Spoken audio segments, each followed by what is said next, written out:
បាទសូមគោរពអនុញ្ញាតជម្រាបសួរសម្ដេចបាទទ្រង់អាយដាមអស់លោកស្រីបាទប្រិមិត្តបាទពុកម៉ែបងប្អូនជាទីគោរពបាទជាទីស្រឡាញ់បាទហើយខ្ញុំបាទជេមវិធីកវិទ្យុ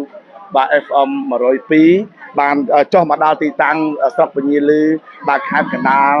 បាទហើយសកម្មភាពបងប្អូនសិស្សានុសិស្សរួមទាំងបាទ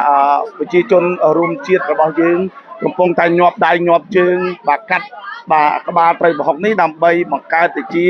បាទត្រីឆ្អើរនិងត្រីប្រហុកត្រីប្រឡាក់ផ្សេងៗដើម្បីទុកជូនបងបរិយាកងទ័ពដែលនៅជួរមុខកំពុងតែជាប់ដៃប្រយុទ្ធជាមួយនឹងបាទចៅសៀមផងដែរក្នុងនោះខ្ញុំទទួលបានរបាយការណ៍ក្រោមការយកចិត្តទុកដាក់និងចង្អុលបង្ហាញពីរដ្ឋមន្ត្រីអាដាមដិតឌីណារដ្ឋមន្ត្រីក្រសួងរុក្ខាប្រមាញ់និងនេសាទរួមទាំងក្រោមការចង្អុលបង្ហាញពីអាដាមអាបាលបាទគូចចម្រើនបាទអាបាលបាទខេត្តកណ្ដាលនិងបាទដឹកនាំបញ្ជាផ្ទាល់បាទចង្អុលបង្ហាញមកលោកបាទហេងសធិរិទ្ធនៃខណ្ឌជលផលខេត្តកណ្ដាលរួមសហការជាមួយនឹងបាទអាជ្ញាធរដែលរស់នៅទីនេះរួមទាំងសិស្សានុសិស្សបង្ហាញយុទ្ធនាការយ៉ាងក្តៅកគុកនិងបង្ហាញបញ្ជាក់ថាខ្មែរនៅខាងក្រៅពិតជាខ្លាំងបាទយុទ្ធនាការបាទបង្កើតបាទនេះព្រួយផ្ដើមឡើងនឹងចង្អុលបង្ហាញអំពីបាទអាយដាមរដ្ឋមន្ត្រីបាទដិតឌីណាហើយប្រិមិត្តបងប្អូនយើងឃើញសកម្មភាពទាំងស្រុងមើលបាទបងប្អូនសិស្សានុសិស្សបាទសុខចិត្តបាទទម្លាក់បិចបាទដើម្បីចូលរួមជាមួយនឹងអាជ្ញាធរចូលរួមជាមួយនឹងនាយខណ្ឌជលផលខេត្តកណ្ដាលចូលរួមជាមួយនឹងបាទរដ្ឋមន្ត្រីរួមទាំងចូលរួមជាមួយនឹងអាដាមអាបាគូចម្រើនបង្ហាញថា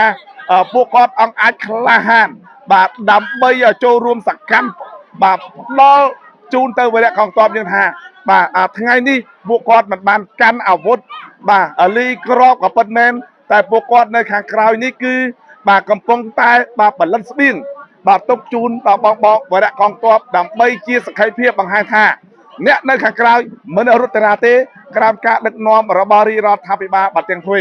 បាទហើយក្នុងនោះសូមឲ្យប្រិមិត្តពុកម៉ែបងប្អូនជនរួមជាតិរបស់យើងជឿជាក់ទៅលើប្រមុខថ្នាក់ដឹកនាំក្រោមការដឹកនាំរបស់សម្ដេចបាទដៃជោហ៊ុនសែនបាទជាមេតបដ៏អង្គអាចក្លាហានកាយមាន5ផុតលេខមកដែរ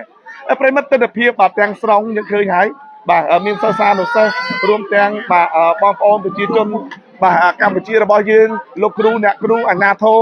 បានចូលរួមក្នុងកម្មវិធីបាទយុទ្ធនាការបង្កើតផលិតផលដើម្បីទុកជាស្បៀងជូនទៅដល់បាទបងវរៈកងទ័ពបាទយុទ្ធនាការនេះយើងឃើញហើយយើងគួរមិនសឹងតែឲ្យភ្ញាក់ផ្អើលមែនទេបាទមកដល់យើងឃើញពួកគាត់សកម្មបាទទាំងអ្នកខ្លះលាងត្រីទាំងអ្នកខ្លះគាត់ដោតត្រីអ្នកខ្លះគាត់កាត់